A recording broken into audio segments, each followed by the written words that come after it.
Tuwing may bagyo o malakas na pag-ulan, kabilang sa mga minomonitor ang mga dam. Matinding perwisyo kasi ang hatid nito sakaling bumigay. May report si Dano Tingkungko.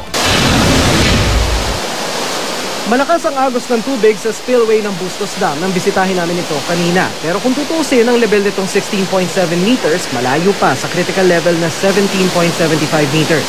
Ang Bustos Dam ang bagsakan ng tubig galing Ipo Dam, Angat Dam at Bayabas River. Nagpapakawala ngayon ng 160 cubic meters per second na tubig ang dam para may espasyo na sasalo sa tubig na inaasahang dadalhin ng bagyong Santi.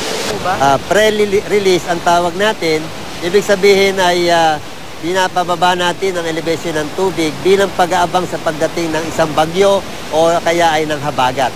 Nang sa gayon, kung dumating ito, ay meron tayong sapat na mapopondohan pa ng tubig. Ang Magat Dam sa Ramon Isabela nagpakawala na rin ng tubig bilang paghahanda sa landfall ng bagyong Santi ngayong gabi. 253 cubic meters per second ang pinapakawalang tubig ng dam para mailayo ito sa critical level. Sa kaso ng Bustos Dam, hindi lang paparating na ulan ang pinaghahandaan, kundi iniiwasan ang posibleng pagbigay ng mga rubber gate ng dam na una nang naibalitang marupok at kailangan ng palitan. Kapag nagkaroon ng vibration, yung ating rubber dam ay sinasabi ko na yan ay isang elastic na bagay kung saan ay nakakabit lamang doon sa ating OG dam na gawa sa simento.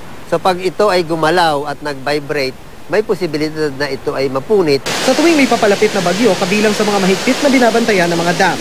Pero ano nga ba ang tulong ng mga dam sa isang komunidad? Structure siya na humaharang siya doon sa ilog para magkaroon ng mag-imbak ng tubig. Maraming gamit ang mga dam, depende sa disenyo nito. Bukod sa imbakan ng supply ng tubig, ginagamit din ito sa paglikha ng kuryente o irigasyon sa mga palayan.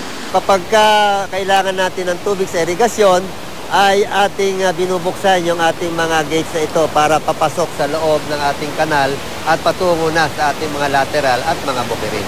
Kailangan panatilihin ang isang dam ang tinatawag na minimum supply level ng reservoir nito para di kulangin ang sinusupply nitong tubig at kuryente. Pero delikado rin pag sumobra sa critical level ang lamang tubig ng isang dam. Pwede kasing bumigay ang dam at tumapon ng tubig sa komunidad na sakop nito. Kaya ang pumapasok na tubig sa isang dam, kailangan ding ilabas pag malapit na ito sa critical level. Lalo na kapag ang bagyo, maraming dalang ulan. Pag lumagpas kasi siya, mas malaki na yung pressure na hahawakan niya kasi yun ang outlet dapat Ilog yan na binara ng dam. So, ito yung ilog, may catchment siya dito, may na reservoir, halimbawa.